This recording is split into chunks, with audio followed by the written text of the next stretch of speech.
Ils ont tous jeûné. Tous ceux qui ont eu un impact ont jeûné. Polycarpe, vous pouvez lire à son sujet. Il enseignait sur les principes du royaume, l'agenda du royaume, les clés de la sagesse.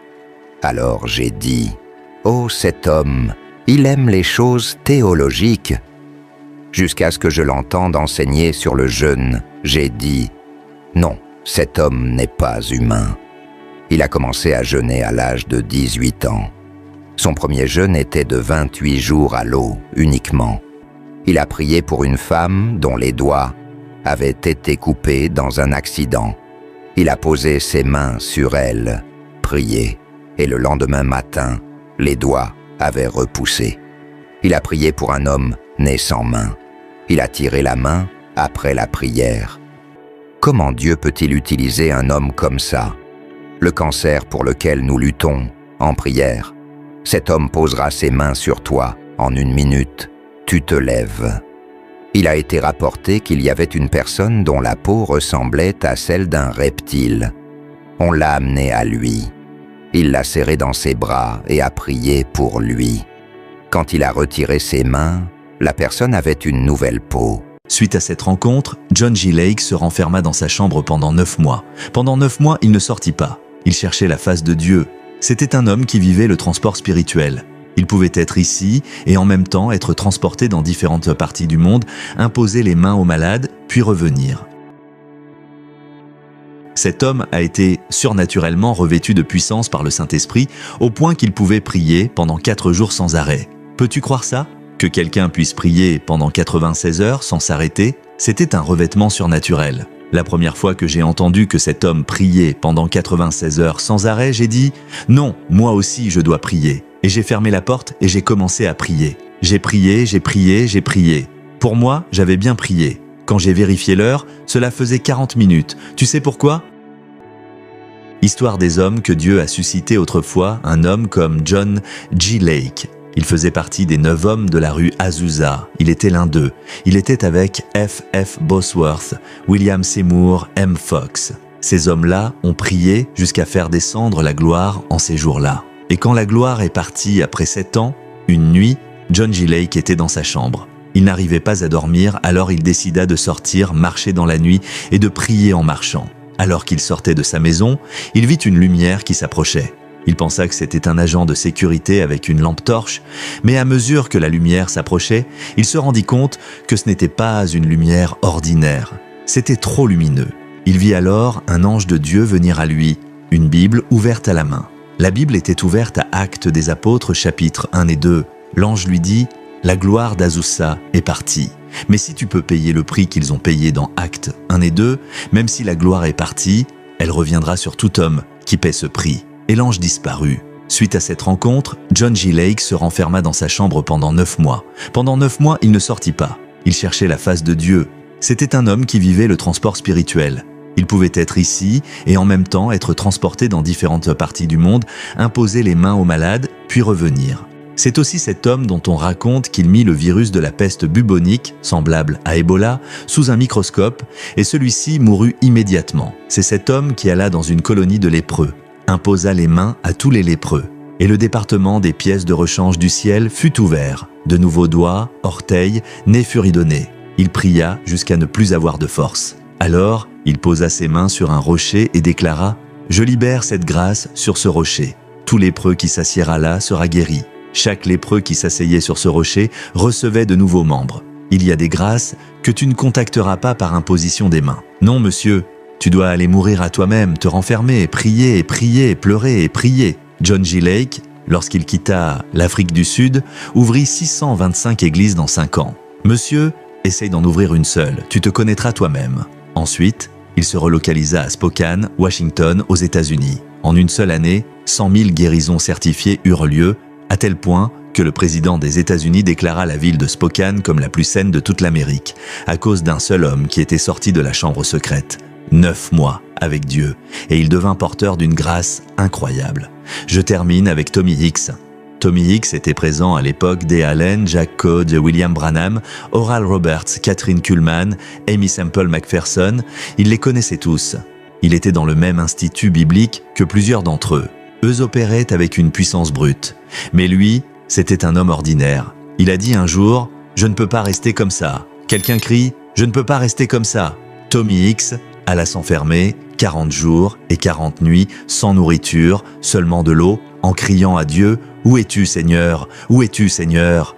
Il termina les 40 jours, mais le ciel était silencieux.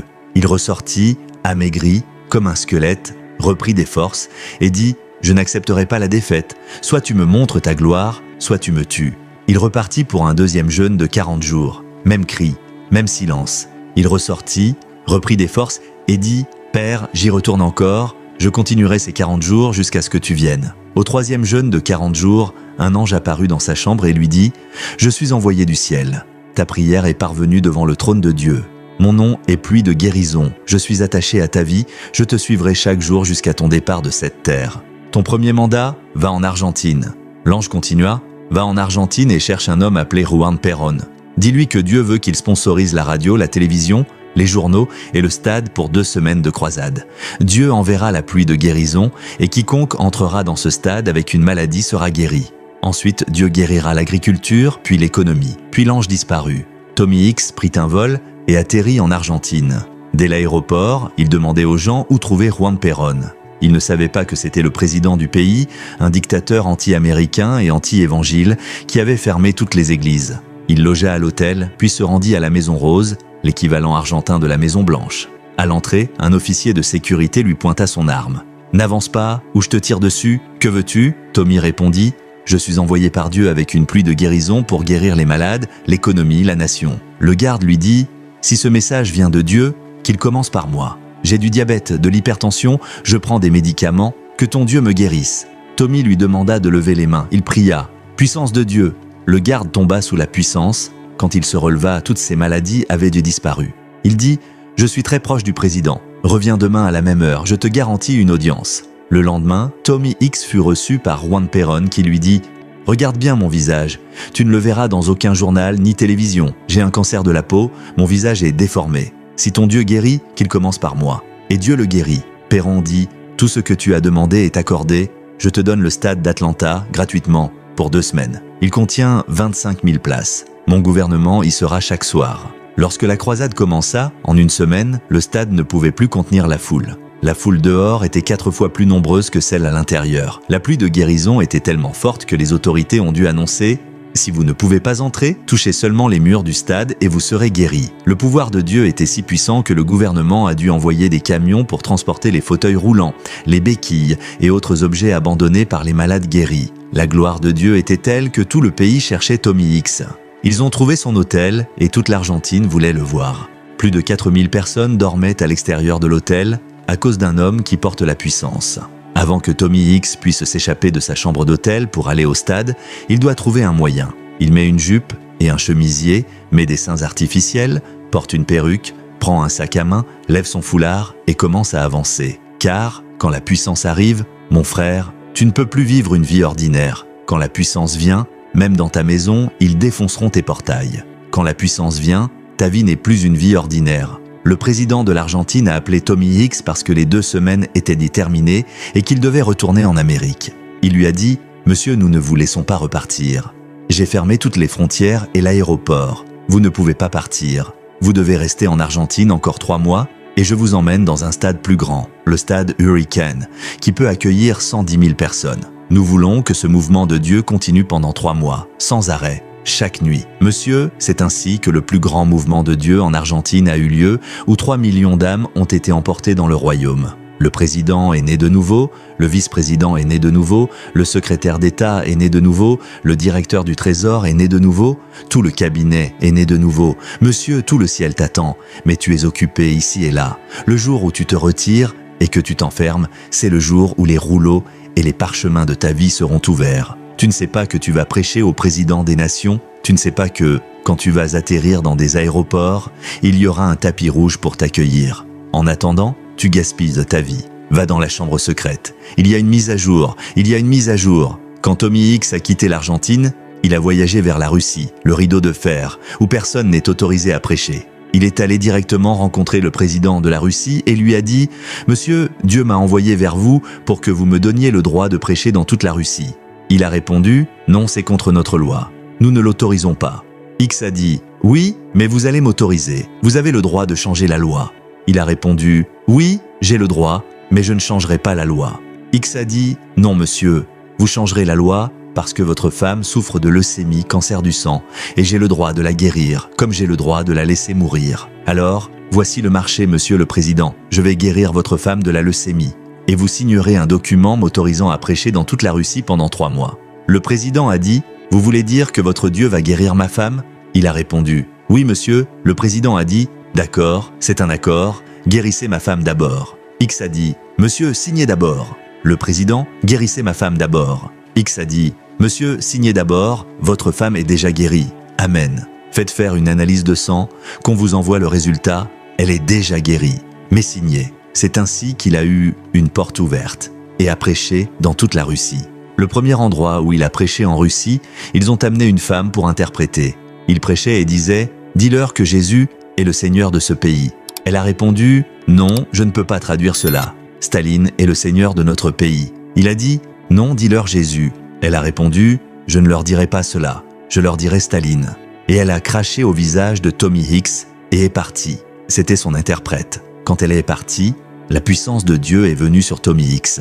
Ce que je vous ai dit, le matin, il a commencé à parler en russe par le Saint-Esprit, sans interprète. Il a prêché pendant 1 heure en russe par le Saint-Esprit et tout le peuple pleurait. Quand il a fini de prêcher, pendant les 5 heures suivantes, il n'a pas pu les arrêter de pleurer. Puis la puissance de Dieu a saisi Tommy Hicks, l'a enlevé de cet endroit et l'a transporté en esprit dans une autre ville pour aller prêcher. Un homme qui est allé 40 jours, jusqu'à ce qu'un ange descende et dise « Je suis attaché et assigné à ta vie jusqu'à ce que tu quittes cette terre. Je ne sais pas qui tu es, mais je suis venu te dire qu'il y a un ange qui t'attend dans la chambre secrète. Je ne sais pas qui tu es, mais je suis venu te dire qu'il y a un rendez-vous qui t'attend du ciel. Je ne sais pas qui tu es, mais je suis venu te dire que tout ce pourquoi tu luttes dans la vie se trouve là, dans la chambre secrète. Dans la chambre secrète. Oh mon Dieu, quand tu vas à la cuisine, tu sens la cuisine. Tu vas aux latrines, tu sens les latrines, tu vas dans la chambre secrète, tu sens Dieu, la chambre secrète. Je ne sais pas ce que tu vas faire quand cette conférence sera terminée.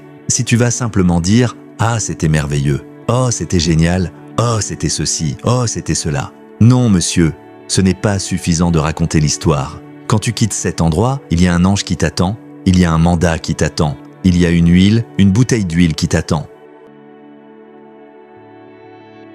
Aujourd'hui, je veux parler d'un homme de Dieu qui est décédé. Il s'appelle l'apôtre Joseph Aibabalola. Cet homme a influencé ma vie dans la prière. Je prie comme je prie parce que j'ai rencontré le ministère de cet homme. Cet homme est né en 1904 et c'était un homme qui travaillait avec un tracteur. Il travaillait avec le tracteur. Un jour, alors qu'il travaillait, le tracteur s'est soudainement arrêté.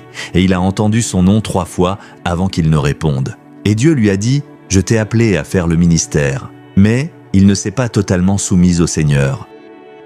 Le Seigneur lui est apparu de nouveau. Cette fois, c'est Jésus qui lui est apparu et lui a dit « Je t'ai appelé à faire le ministère. » Et il a répondu. Mais le Seigneur lui a donné 2 choses. L'une d'elles, c'était une bouteille, et le Seigneur lui a dit « Utilise toujours de l'eau. » Et le Seigneur lui a donné une cloche et a dit « Sonne toujours cette cloche. » Son ministère était donc caractérisé par 3 choses. Une Bible, une bouteille d'eau et une cloche. Partout où il allait, il tenait une cloche, il sonnait la cloche, et cela explique pourquoi son ministère utilisait de l'eau. Cela nous enseigne quelque chose, ne fais jamais ce qu'un autre ministre fait, à moins que cela ne t'ait été révélé. Ne copie pas les gens, car quand un homme utilise de l'eau, utilise tout cela, il peut être conduit par l'esprit. Et cela te dit aussi, ne critique pas les gens. Tu ne sais pas où ils ont rencontré Dieu. Ne dis pas que les gens ont tort parce qu'ils ne font pas ce que tu fais, tu n'es pas Dieu. Dieu ne vient pas de ton village. Dieu n'est pas ton oncle, Dieu n'est pas ton oncle. Alors ne dis pas que parce que les gens ne font pas ce que tu fais, tu sais, j'ai fait cette erreur. Je n'ai pas honte de te dire quand je fais des erreurs. Combien de temps vais-je vivre dans ce monde? Combien de temps allons-nous être ici? 100 ans.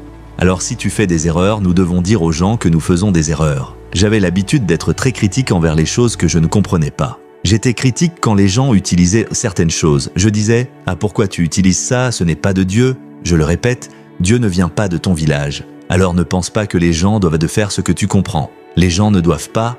Les gens avancent selon ce qu'ils sont conduits. Alors Dieu a donné à cet homme ce mandat. Maintenant, écoute, Laisse-moi te dire quelque chose sur cet homme. Cet homme a été surnaturellement revêtu de puissance par le Saint-Esprit au point qu'il pouvait prier pendant 4 jours sans arrêt. Peux-tu croire ça?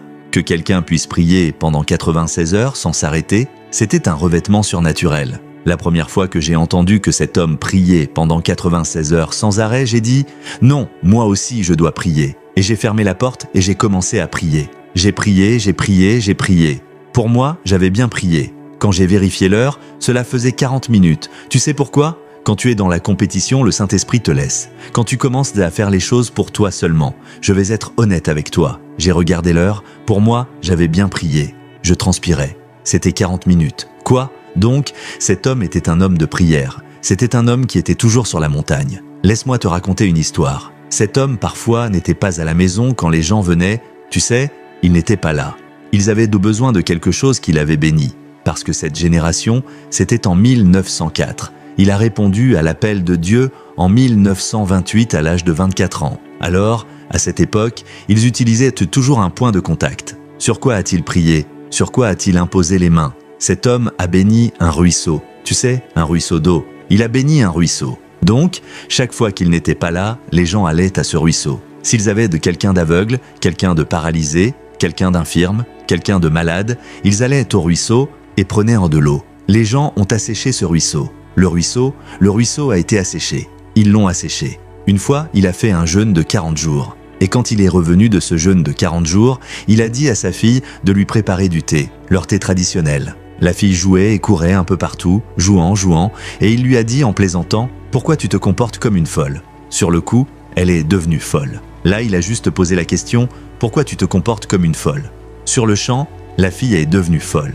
Il a dû retourner à la montagne pour dire « Seigneur, s'il te plaît, enlève la folie. » Voilà à quel point Dieu l'honorait, que même ses plaisanteries ou suppositions devenaient des prières exaucées. Une fois, il priait sur la montagne. Alors qu'il priait sur la montagne, il priait et priait et priait. Un python a grimpé la montagne. Et le python s'est enroulé autour de lui. Il s'est accroupi et est resté dans cette position, priant ainsi, et le python l'a recouvert. Un énorme python l'a recouvert et il a continué à prier et prier. Quand il a ouvert les yeux, il a remarqué que quelque chose le couvrait. Il s'est secoué et la chose est tombée. C'était le python qui est tombé, il s'est desséché comme un bâton. Un python desséché. Tu dois prier. Écoute-moi. La plupart du temps, beaucoup d'entre nous ont cette mentalité « Oh, tu n'as pas besoin de prier. Si tu veux faire le ministère ou une chose sérieuse, tu dois prier. Tu dois te consacrer à la prière. Tu n'as pas vu de démons. Ceux d'entre nous qui vivent en Amérique et en Europe, remerciez Dieu pour vous. Mais comme je le dis en plaisantant aux gens, je dis « Les démons en Amérique et en Europe,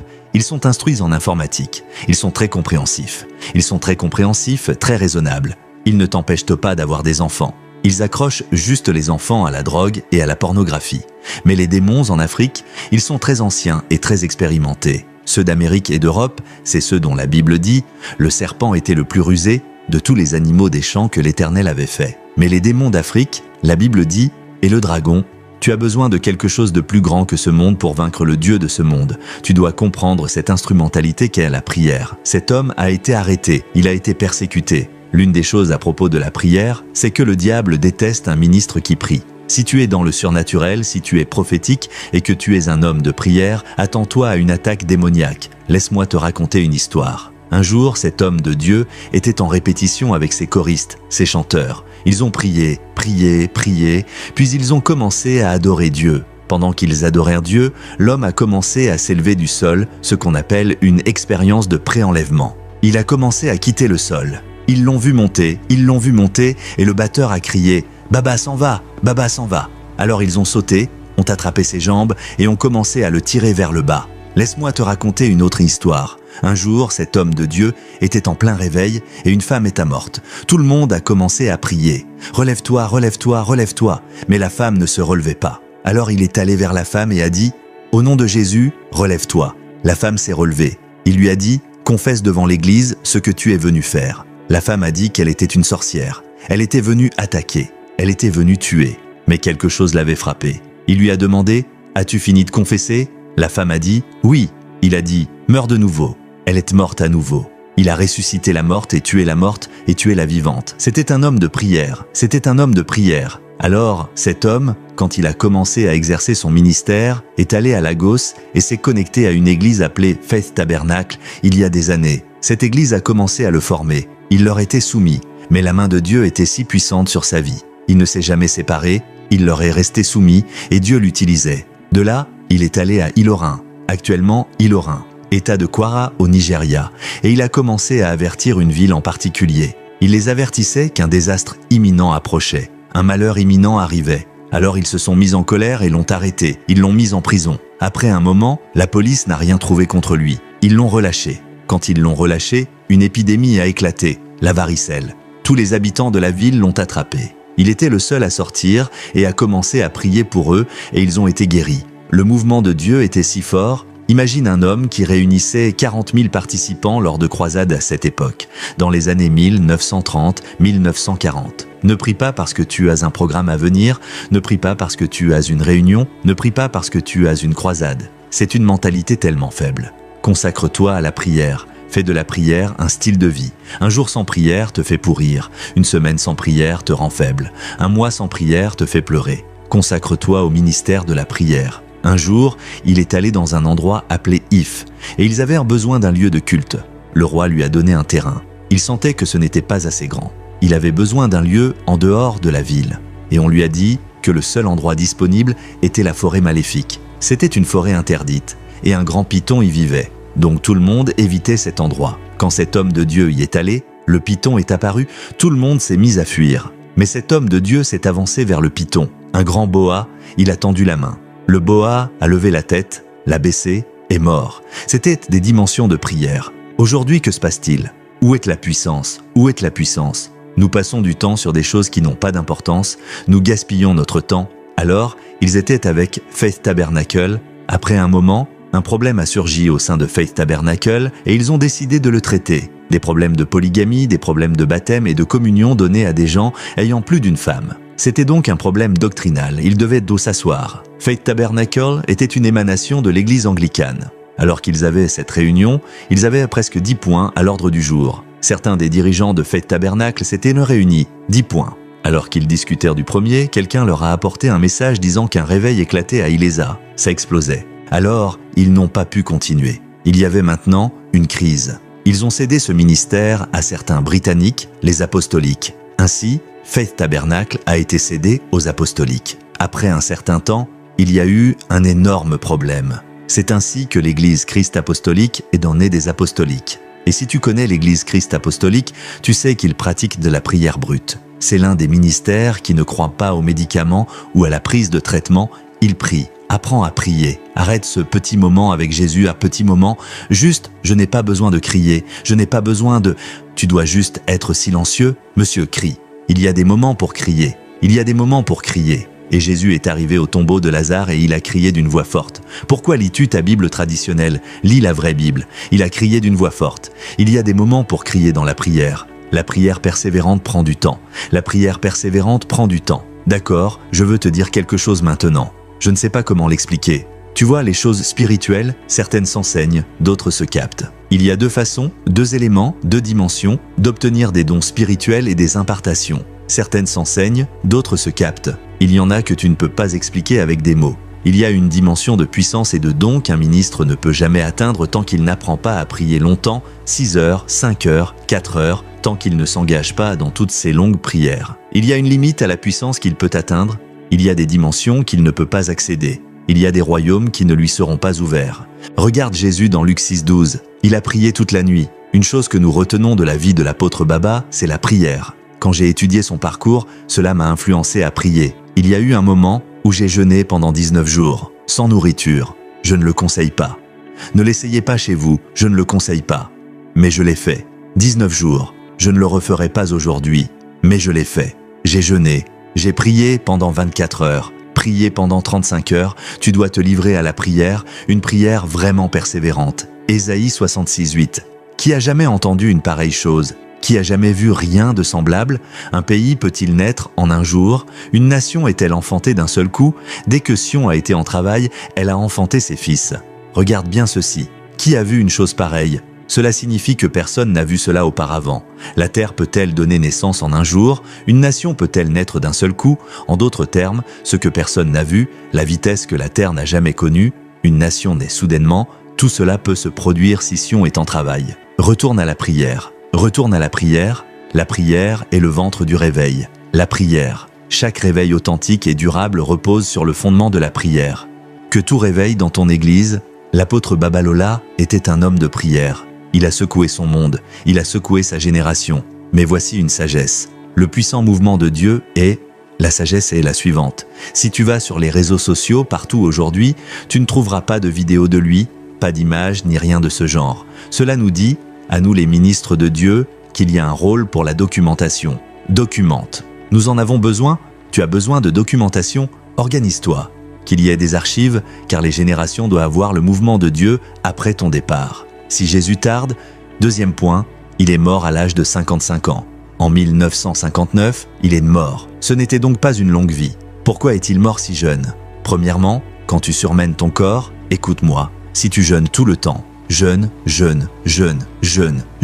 sans repos, tu vas mourir. C'est aussi simple que ça. Quand tu surmènes ton corps, il y a des moments où il faut se reposer. Tu peux jeûner, puis te reposer longtemps, te ressaisir, reprendre des forces, de l'énergie. N'abuse pas de ton corps. Quand tu as terminé une veillée de prière, si tu fais 2 ou 3 boulots, ménage ton corps. Après une veillée, essaie de te reposer. Repose-toi. Ne termine pas une veillée pour aller directement à une autre réunion de prière, puis une autre, puis une étude biblique. Non, monsieur, n'abuse pas de ton corps. Tu es très loin, mais il est mort à 55 ans. Il est aussi mort jeune, à cause de trop d'attaques. Certaines des manifestations qu'ils ont vues à l'époque étaient étranges, alors les gens ont commencé à l'attaquer. Il a été arrêté, il a été attaqué, il est mort. Nous devons préserver les serviteurs de Dieu. Faisons de notre mieux, car il y a des hommes de Dieu dont nous ne reconnaîtrons la valeur qu'après leur départ. Aujourd'hui, les gens font référence à Feu l'archevêque. Maintenant, ils voient sa valeur. Arrêtons d'attaquer les ministres de Dieu.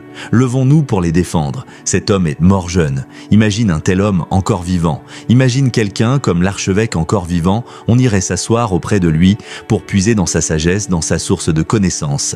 Si l'archevêque était encore vivant, il aurait 84 ans aujourd'hui. Mais pendant qu'il était en vie, j'ai grandi sous son ministère. Je peux te dire, attaque de partout. Attaque chaque semaine. À la une des journaux, cette allégation, cette accusation, cette allégation, tu te dis... Mais c'est quoi toutes ces attaques? Et tu serais surpris aujourd'hui d'apprendre que bon nombre des attaques que subissent les pasteurs proviennent d'autres pasteurs. Je veux te dire ceci, si tu es pasteur et que ta mission est de critiquer les autres pasteurs, s'il te plaît, ouvre une boutique. Tu n'es pas appelé. Va ouvrir une boutique et commence à vendre des vêtements. Tu n'es pas appelé à être pasteur. Si ta mission, ton appel, c'est d'attaquer les pasteurs, tu entends des gens dire « Le Seigneur m'a appelé pour ouvrir les yeux des gens ». Dieu m'a envoyé pour ouvrir les yeux des gens. Tous ces faux prophètes qui trompent. Dieu m'a envoyé pour ouvrir les yeux. Tu es aveugle. Tu es aveugle. Toi-même, tu es aveugle. Tes propres yeux ont besoin d'être ouverts. Tu es aveugle. Tu n'as pas d'appel. Si ton appel consiste à détruire ce que d'autres ont bâti, tu n'as pas d'appel. Nous n'avons même pas encore atteint le monde et tu es en train de viser l'Église. Tu dis vouloir aider les chrétiens? Va dans le monde et prêche l'Évangile. Ce n'est pas aller dans l'Église et corriger les pasteurs. Va dans le monde, va évangéliser, sauve les pécheurs, arrêtons les attaques. Cet homme a été attaqué. Autre chose très importante, l'apôtre Babalola était un grand homme, mais il était souvent seul. Parfois, il faut comprendre l'onction. Peu importe combien on t'a trahi, peu importe combien on t'a poignardé dans le dos, tu dois avoir des compétences relationnelles. Relie-toi. Et 1 ou 2 personnes avec qui tu es en relation. L'homme est un être relationnel. L'homme a été créé pour se relier. Et des gens, même 1 ou 2 personnes, entretiennent des relations. Et des gens avec qui tu pries. Et des gens qui peuvent te parler dans ta vie. C'est très important. Il est parti être avec le Seigneur. Nous ne devons pas perdre les nôtres. Tous les ministres qui meurent n'ont pas été rappelés à la maison. Certains ont été envoyés se reposer à cause de trop d'attaques. Ne perdons pas les ministres. Protégeons-les. Prions pour eux. Les ministres qui ont été une bénédiction pour ta vie, soutiens-les. Je prie pour toi, afin que l'onction de prière, l'onction d'intercession tombe sur toi et qu'ensemble, nous allions vers la victoire pour le royaume. Que Dieu te bénisse. Ils ont tous jeûné. Tous ceux qui ont eu un impact ont jeûné. Polycarpe, vous pouvez lire à son sujet « Homme de jeûne ». Voyez, à cette époque, lorsqu'un homme était appelé théologien, Ce n'était pas comme les théologiens que nous avons aujourd'hui. A.W. Tozer Était un théologien prophète, un homme en harmonie avec l'esprit. Chaque environnement où il allait, il priait. Un homme de l'esprit. Une fois, il avait une prédication quelque part. Il a prié et prié au-delà de la mesure, et son temps pour prêcher était écoulé. Ils ont mis un autre prédicateur à sa place. Plus tard, il est venu et a dit « Je suis désolé, il y avait d'autres rendez-vous qui ont pris mon temps. » Je lisais cela et je me suis incliné de honte parce que nous, quand nous prions, nous regardons l'heure et après 10 minutes, vous dites que vous êtes fatigué. Seigneur, utilise-moi comme ça. Martin Luther. Combien n'ont entendu parler de Martin Luther, l'homme que Dieu a utilisé pour révéler la justification par la foi durant les âges sombres? Vous pensiez que c'était juste de la lecture?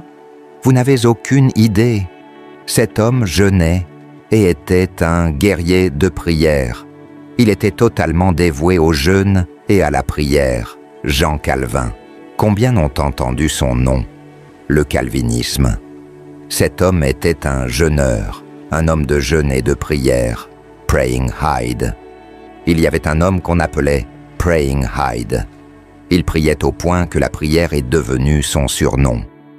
On l'appelait Praying Hyde. Charles Finney. Vous pouvez faire des recherches sur cet homme. C'était un homme redoutable. Avant d'entrer dans une ville, il jeûnait à sec, sans nourriture ni eau pendant 3 jours. Quand il entrait dans la ville, à des kilomètres avant d'y arriver, les gens étaient saisis par l'esprit. Certains étaient convaincus de pécher. Ils pleuraient dans la repentance, en larmes, et suppliaient Dieu pour leur salut. Il n'était même pas encore dans la ville. Quand il arrivait dans la ville, les gens étaient frappés par l'esprit. Alors, quand les gens voyaient d'autres tomber sous la puissance, ils savaient que Charles Finney était dans les parages. Il est entré dans une ville, dans cette ville, dans toutes les écoles, pendant que les enseignants enseignaient. Les enfants ont commencé à pleurer et à dire « Je veux Jésus, je veux Jésus, je veux me repentir de mes péchés, je veux Jésus. » L'enseignant s'est dit « Que se passe-t-il avec les enfants ?» Il est allé le rapporter à un autre enseignant. Cet autre enseignant venait avec le même rapport. Ils sont allés voir d'autres enseignants, qui venaient aussi avec le même rapport. Tous les enfants pleuraient. Une assemblée a été convoquée. Charles Finney est venu et les a tous conduits à Christ. Il est allé dans un entrepôt de 3000 ouvriers. Lorsqu'il est arrivé, il s'est tenu debout. Une femme l'a regardé et l'a insulté. Il ne l'a pas insulté en retour. Il l'a regardé en face et s'est mis à pleurer. Quand il a commencé à pleurer, soudainement, l'esprit de conviction est tombé sur la femme. Elle a commencé à s'excuser, à supplier pour recevoir le salut. Avant qu'il ne s'en rende compte, la chose s'était propagée. Les 3000 personnes suppliaient Dieu pour recevoir le salut. Et devinez quoi? Le responsable de cette entreprise, l'homme en charge, a dit qu'ils devaient tous se rassembler pour le salut. Ils ont tous été sauvés, y compris le responsable. Certaines de ces histoires rendent triste. Vous les lisez et vous êtes triste. Voyez-vous, votre plus grand rêve est d'avoir le dernier iPhone. Votre plus grand rêve est d'aller à Dubaï. Dubaï. Ce n'est pas que vous voulez aller à Dubaï pour sauver des âmes. Vous voulez aller marcher dans le désert et voir des bâtiments construits par des hommes. Non. Je pense que cette église, l'église plaisante. Je vous le dis, nous avons perdu notre feu. Nous avons perdu notre faim de Dieu. Tout le monde est à l'aise et détendu.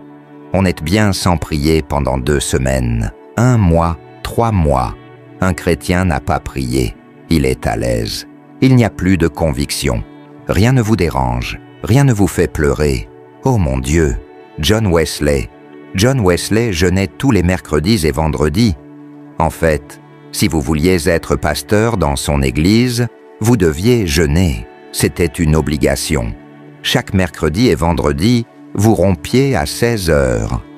C'était le premier critère pour devenir pasteur. Si vous vouliez être son pasteur, vous jeûnerez 2 fois par semaine, jusqu'à 16 heures.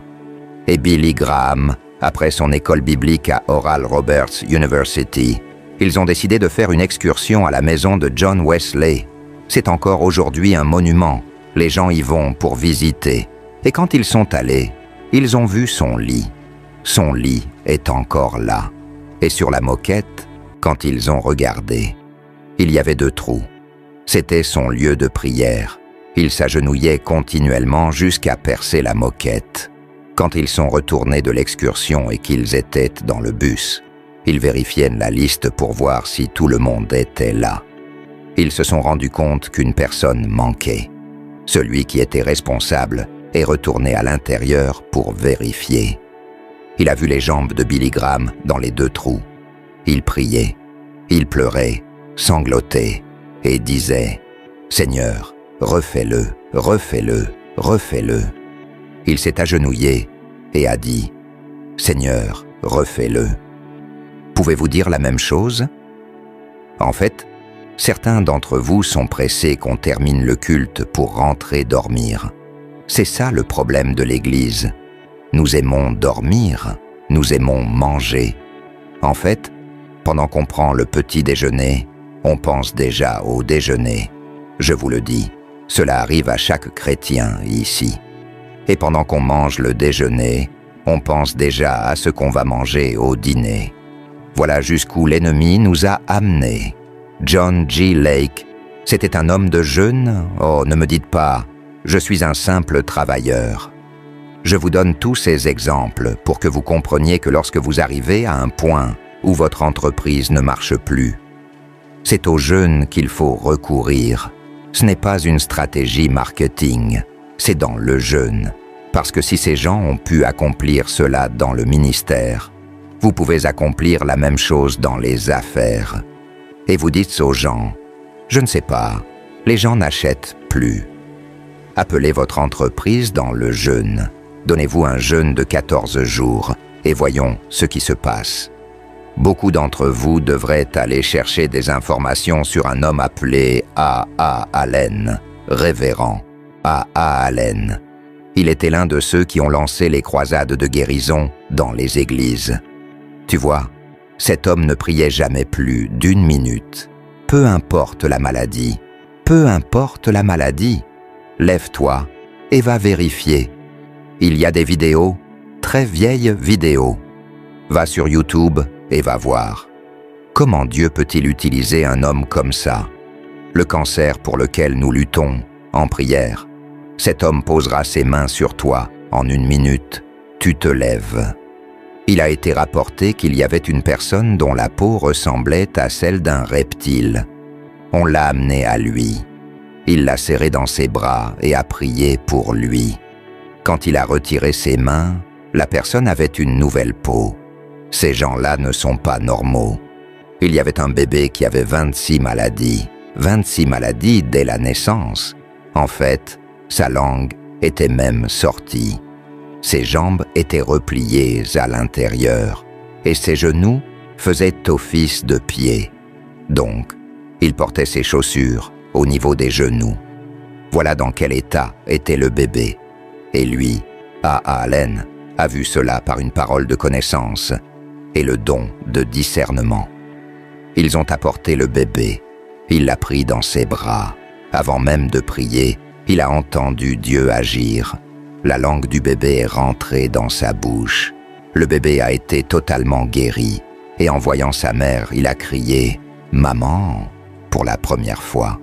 Le bébé s'est mis à parler. J'ai regardé une vidéo où il priait pour un homme atteint d'une pneumonie très grave. Environ 6 de ses côtes avaient été retirées à cause de cette maladie. Il a prié pour lui. Instantanément, Toutes les côtes sont revenues. Le docteur Miles Monroe a dit qu'à Allen, jeûner 40 jours, 5 fois par an. Maintenant, attention, je ne dis pas ça pour que tu commences à jeûner 40 jours. Tu vas mourir avant ton temps. Oui, monsieur. Je partage juste cela pour qu'on réalise. Tu vois, ça commence quelque part. Tu commences quelque part. Tu tiens ferme quelque part. Il jeûnait 40 jours, 5 fois par an. J'ai entendu Schambach, qui était un protégé d'Aa, dire qu'il mangeait 4 fois dans un mois. Avant de mourir, il a rencontré le docteur Miles Monroe. Ils sont allés déjeuner. En sortant de la pièce, il a dit « Miles, Miles, Miles. Tu sais, la nourriture est une distraction. » C'était un vieil homme. On rapporte que Schambach arrivait à une réunion et les démons commençaient à crier. Ils commençaient à crier dès qu'il entrait. Il n'avait même pas encore prié. Les démons criaient déjà. Je regardais une vidéo où il partageait certains témoignages. Il a prié pour une femme dont les doigts avaient été coupés dans un accident. Il a posé ses mains sur elle, prié, et le lendemain matin, les doigts avaient repoussé. Il a prié pour un homme né sans main. Il a tiré la main après la prière. La main est sortie. Le lendemain matin, les doigts étaient revenus. Un jour, après un enseignement, il a décidé de faire une expérience. Il a appelé l'un de ses fils et l'a oint. Il a dit « Va et guéris n'importe qui ». Et ce gars ne connaissait aucun protocole. Il est entré dans un hôpital. Il n'a pas suivi les règles. Il est juste entré. Il s'est faufilé. Il était tellement ignorant. Il a versé l'huile d'onction sur les patients du premier étage. Quand il avait fini, à chaque fois qu'il t'oignait, il disait « Tu es guéri ». Alors, ils ont pensé qu'il était médecin. En entendant cela par la foi, ils se sont tous levés. Ils ont tous été guéris. Et à l'étage supérieur, ils ont tous été libérés. Il est descendu. À l'étage inférieur, une femme avait été déclarée morte. Il s'est caché sous un rideau, les observant. Quand les médecins sont partis et l'ont couverte, il est allé oindre le corps. Il a dit « Je commande à ton esprit, reviens à la vie maintenant, au nom de Jésus. » Alors la femme a éternué 7 fois et elle s'est levée, sans savoir qu'un vieux monsieur, dont la jambe pendait, l'observait. Il a dit « Jeune homme, viens, apporte-moi cette huile. » Et devine quoi? Il a commencé à prier pour toutes les personnes. Elles ont toutes été guéries et il a été arrêté. Quand ils ont compris ce qu'il faisait, ils l'ont mis en prison et ils ont dit à R.W. Schambach de venir payer la caution. Et le Saint-Esprit a dit « Non, laisse-le là. » Et ce gars, après 5 jours de prison, est sorti en se réjouissant. Pourquoi? Parce qu'un magistrat l'a convoqué au tribunal. Et le magistrat a dit « Quel est votre délit ?» Il a répondu « Oh, il priait. » Ce n'était donc pas une infraction grave. Le magistrat était furieux qu'il ait été arrêté et mis en prison. Alors il a dit « Ne t'inquiète pas, ce n'est rien. À présent, celui qui m'a arrêté est même né de nouveau. Tu sais pourquoi? Pendant les 5 jours en prison, il a oint celui qui l'avait emprisonné, oint tous les prisonniers. Ils ont tous été guéris et sont tous nés de nouveau. Dès qu'ils sont tous nés de nouveau, il a été libéré. Il a donc dit que c'est Jésus qui l'avait arrêté. Le docteur Miles Monroe a dit à propos de Kathryn Kuhlman qu'il avait passé ses derniers jours avec elle.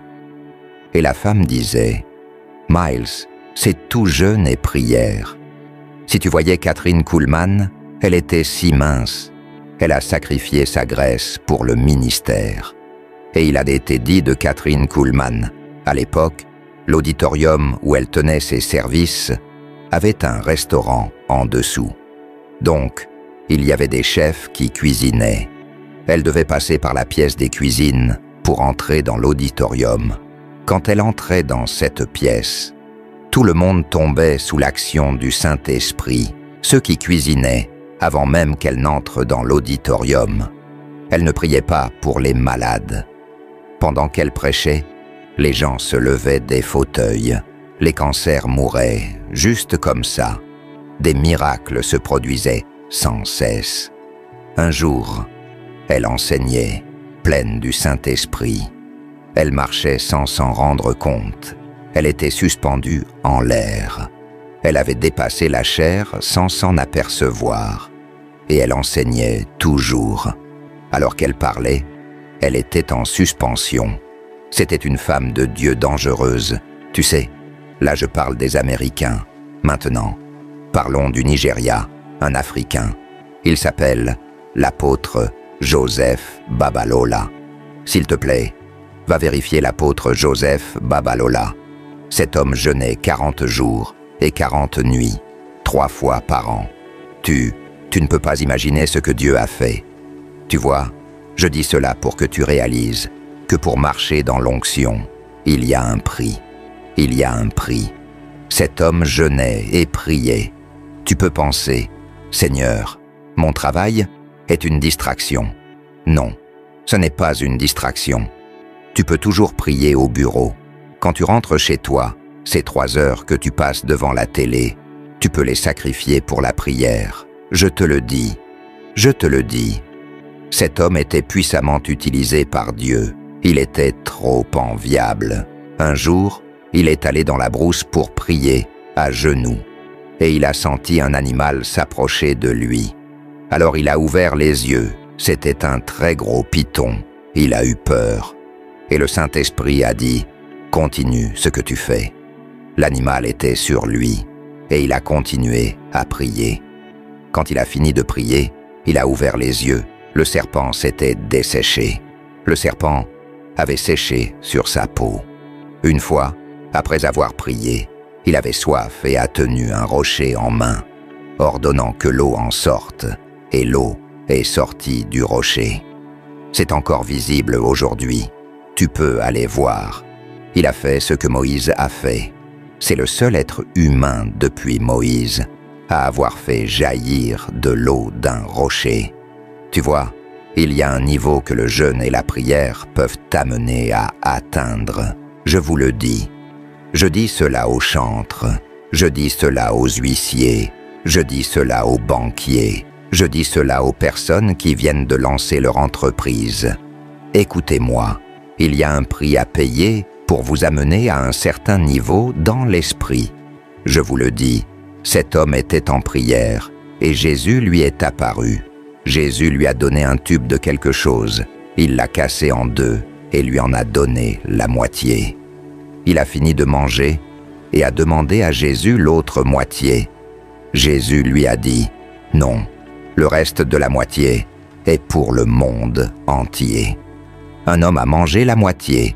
Voilà à quel point il était proche de Jésus.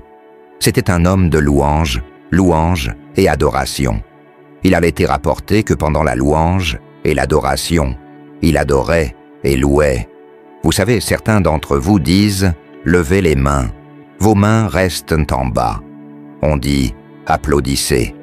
Vous n'applaudissez pas. Oh, vous voulez que Dieu vous utilise? On plaisante alors. Cet homme était un homme de louange. Pendant le jeûne et la prière, il louait Dieu. En pleine louange, l'homme lévitait dans l'esprit comme s'il allait au ciel, et alors les membres de l'Église le ramenaient à terre à chaque louange. Ils avaient peur. Un jour, voyez, il a prié et guéri tellement de malades qu'il était fatigué. Et il y avait encore plus de malades.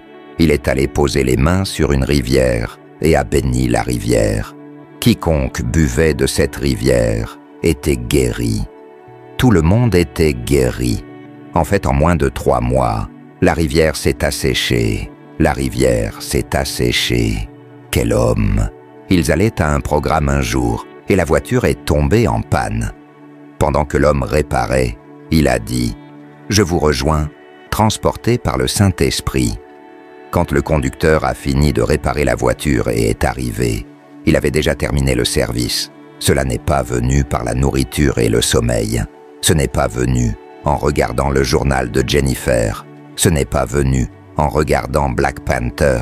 Ce n'est pas venu en regardant la Ligue des champions UEFA. Vous connaissez tous les matchs, même les joueurs en prêt, vous les connaissez. Les remplaçants, vous connaissez leur nom complet. Oh, j'ai lu à propos de l'évêque Benson, Idahosa. Pour lui, vous en savez beaucoup. J'ai lu quelque chose d'extraordinaire. C'était un homme dangereux dans le jeûne, je vous le dis, un homme dangereux dans le jeûne. Une fois, il est allé dans un endroit. Quelqu'un était tombé d'un immeuble de 7 étages. Il a atterri, sa tête s'est fendue en deux. Ils l'ont emmené vers lui. Il est arrivé et a dit « Couvrez-le avec un drap » et a posé les mains sur sa tête et a recollé la tête. Quand il a fini de prier, la tête dispersée s'est reformée et le gars était vivant. Des voleurs armés sont venus chez lui pour l'attaquer parce qu'il y avait des missionnaires venus de l'étranger. Quand ils sont arrivés et les ont vus, il a dit « Attendez, je reviens, je vais chercher mon arme. » Eux avaient des fusils. Son arme était la Bible. Il a pris la Bible et a dit « Maintenant, au nom de Jésus. » Ils ont tous disparu. Voyez-vous ce que le jeûne vous apporte? Le jeûne vous donne de l'audace.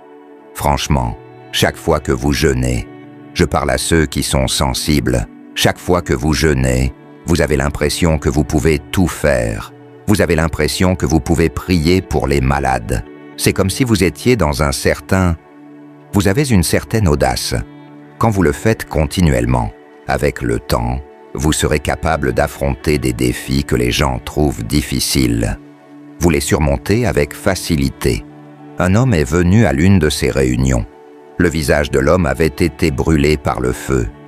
Et quand il est venu vers lui, il a tenu la tête de l'homme et l'a tourné vers le ciel. Il a dit « Dieu, cet homme est créé à ton image. Si c'est ainsi que ton image doit être, laisse-le comme ça. » Quand il a ramené sa tête, son visage était comme celui d'un bébé tout neuf. Beaucoup d'entre vous voient le Dr Yonggi Cho aujourd'hui et vous pensez « Oh, cet homme est un grand homme. » Vous n'avez aucune idée. Il avait 17 ans quand il est allé à l'école biblique et il a rencontré une femme appelée Sœur Che, pour beaucoup d'entre vous qui ne le savent pas. J'ai entendu cela d'une femme appelée Ruth Heffley. Elle était très proche d'eux. Sœur Che était la colonne vertébrale du Dr Yonggi. C'est elle qui l'a formé. Cette femme a commencé par ne manger qu'une fois par jour, donc elle jeûnait toute la journée. Elle ne mangeait qu'une fois. Elle pensait faire cela pendant une semaine. Avant qu'elle ne s'en rende compte, le Saint-Esprit lui dit « La semaine prochaine, ajoute. La semaine suivante, ajoute. Devinez quoi?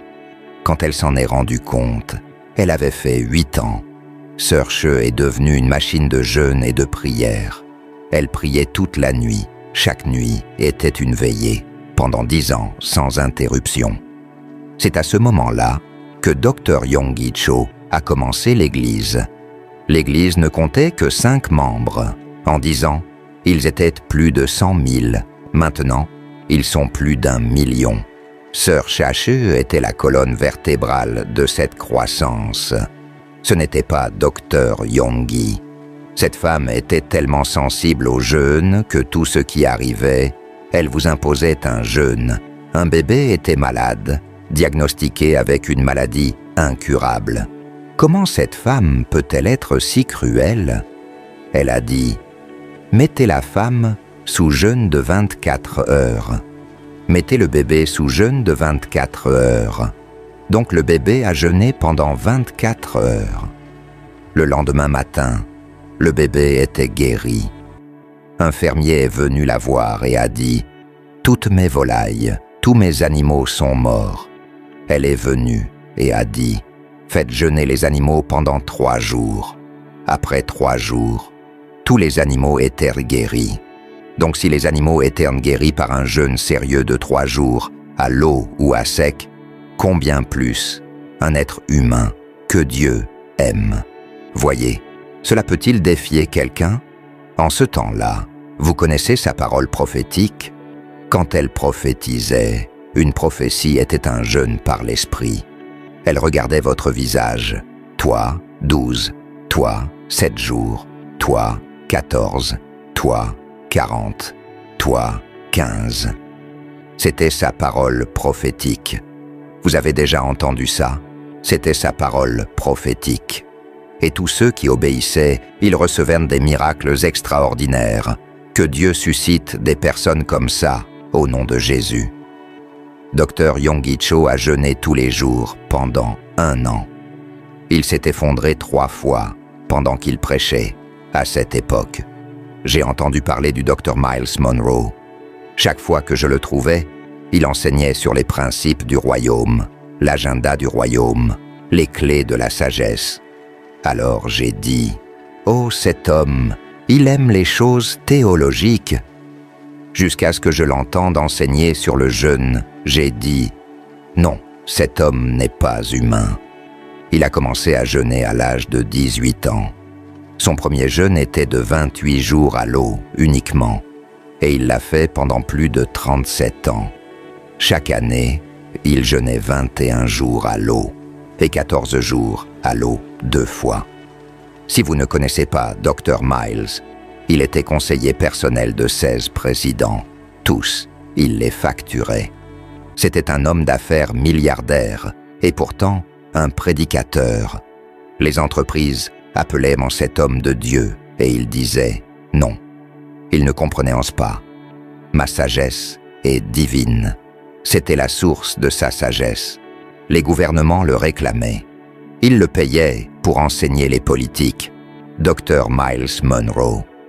Alors maintenant, toutes ces personnes que j'ai mentionnées, dites-moi, qui n'était pas un homme de jeûne et de prière?